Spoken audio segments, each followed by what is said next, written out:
I'm going to be down with that way. I'm a consultant oral and maxillofacial surgeon, as well as a cleft surgeon and a post-university teaching hospital. I coordinate the smile training and the loose cleft lip and palate over hospital. Cleft lip and palate is a congenital anomaly that the baby is born with.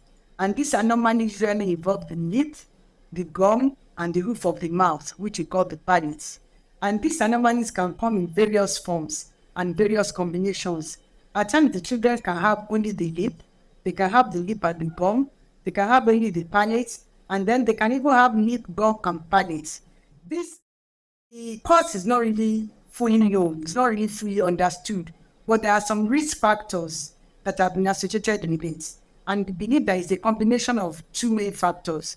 One is what we call the genetic. That means an inborn error when the baby is actually growing in the mother's womb. The other is the environmental factors, which is what the mother acquires in the environment during pregnancy. For instance, it is known that if the mother does not take enough folic acid during pregnancy, then there is a risk of developing this anomaly.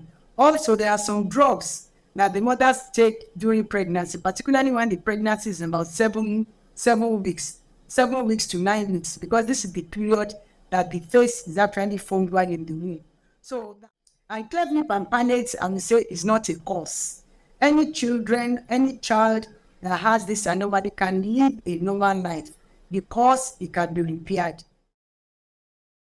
Myths that surround the birth of these children. Some people believe that as a result of what the mother did during pregnancy, or because of some type of causes that has been placed on the mother during pregnancy, or the woman is wayward. There are so many things that some people want to believe that it is the cause. And I want to tell you that none of this is the cause.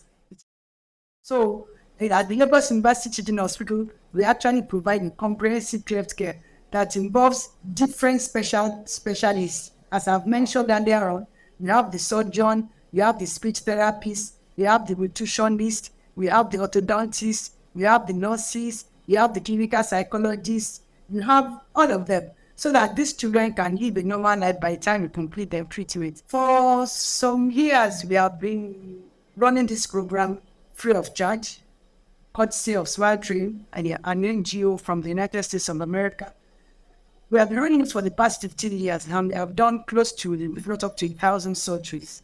And looking back and then looking at these children where they were at that time and where they are now, one feels very happy because the quality of their lives have improved. They are very happy. So I would say based on the reactions of the mother or the parents, and then for us looking at the children, looking at where we are coming from, I would say it has been very, very successful. Having to do about 1,000 surgeries, I would say it's been very successful because we have been able to improve the quality of life of these children. We have been able to impact their lives. They can go to school where nobody will stigmatize them. They can go to school where nobody will bully them. They go to school, they can mix with their mates, and they can mix very freely, do whatever their mates are doing, and they're happy. So I would say based on this, the program has actually been very successful, and the children have hope. They can live the normal life, and they are normal.